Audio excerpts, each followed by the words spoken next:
One thing I was never short of was work. Neville and Beryl were very good to me like that, but it wasn't just them passing on my details. It seemed the more jobs I did for people, the busier things got, with often one thing leading to another. A mile or so from Neville's house, I had cleared away the remains of a late 70s Ford Escort Mark II for a lad I went to school with.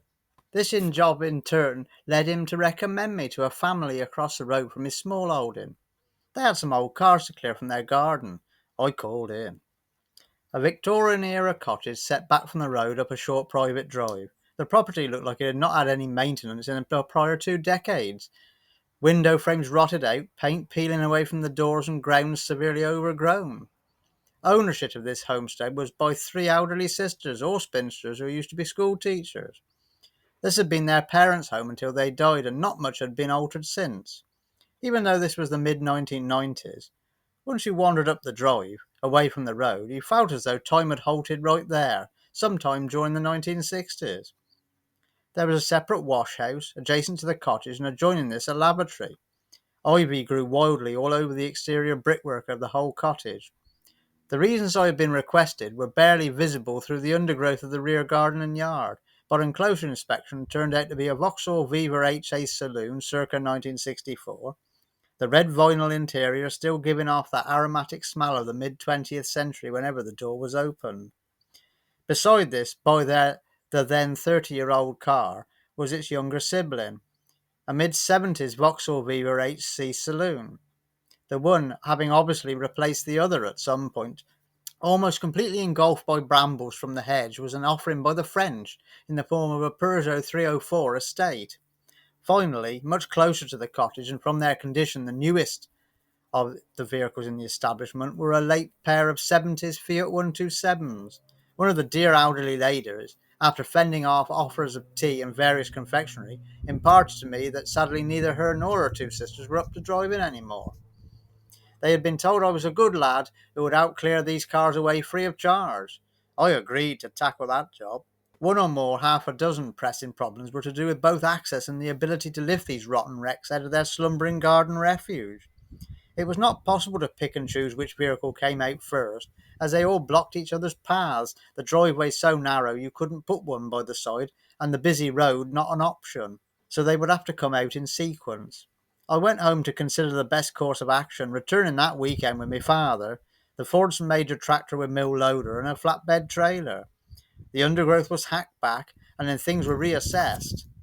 It was decided that the first 127 could be lifted onto the trailer, whilst its mate was to follow along behind on a wire rope, myself drawing the short straw to be the pilot inside it. Father uncoupled the trailer from the tractor and shoved the loader under the car. We then lashed a train around its opposite door pillar, and the Fordson just about got it high enough to load. Keeping in mind that old loader was designed really just to lift a few bales of hay or some muck into a spreader, not a bloody 3/4 ton car. The second Fiat was attached to the rear axle of the trailer, and its tyres vaguely pumped up with our old foot pump we'd brought along. A serious beat into the wheel rims with a sledgehammer got all bar the driver's rear wheel rolling again. It was hoped this one would just free up once we got moving. Around 5 miles was between us and our yard. I soon became aware of two things once we got moving. My father couldn't see me at all from his seat on the tractor, and also that the rear wheel had no intention of freeing off. Bumbling along at about 15 miles an hour, looking at the arse end of a rotten Fiat 127, and with no idea what hazards were coming up in front of me, was a challenge. Cars were up behind us now, and few of them blowing their horns as they got alongside, once they noticed that the rear wheel was not rotating, as if I hadn't bloody noticed. Anyone could see where we had come from by the thick black line of rubber being put down onto the road. Even with the front windows open, the burning smell was noxious. 2 or so miles into the journey, our non-turning wheels ancient tyre called it a day and burst with a bang. I had no way of alerting father up on the tractor, so onwards we went. A mile or so after, its remains also disappeared behind us, being left on the road to be dodged by others. Now things had gotten a whole lot louder inside that Fiat. Metal wheel rims being rolled around on asphalt are noisy, but one not rotating is hideous. Two ruts now being gouged into the road surface as we went. A nearly new Jaguar was right up our backsides. The driver roared past us at speed, then was seen half a mile later pulled up by a phone box. I could see him rather animatedly speaking on the kiosk receiver and gesticulating wildly towards us as we scraped on by. With one hand on the dead Fiat steering wheel, I climbed up onto the seat with my head out the window, trying to alert Father, but also to get a breather from the angle grinder-esque atmosphere inside the car. Eventually, the yard appeared and I was free to disembark. Father hadn't noticed anything unusual whilst driving the tractor, the car's non-spinning wheel doing nothing much to halt their forward progress. He was somewhat startled, as was I, when on inspection it was discovered the car's wheel rim was now non-existent and we'd worn the metal down to the brake drum. The rest of the wheel attached looked like a half moon. Nothing came of the loon and the Jaguar and his desperate phone call, but like Hansel and Gretel, you only needed to follow the rubber and grooves in the road to see where we'd gone. Over the following days, we collected the other three cars, but only one at a time on the trailer, not repeating the incident with the Fiat. In the yard, we loaded them onto our little Bedford CF lorry, and I drove them into the scrapyard each morning for a week to weigh them in.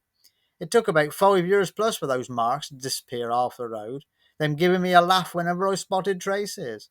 The property I got the cars from, like most in that village, has been renovated, its gardens built in, and it's the sense of stepping back in time sadly lasts forever. Hello there, thank you for watching my video. If you enjoyed this and would like to see more, please subscribe to my channel and also share. It really is appreciated. Take care. Oh, there goes the kettle. Thank you.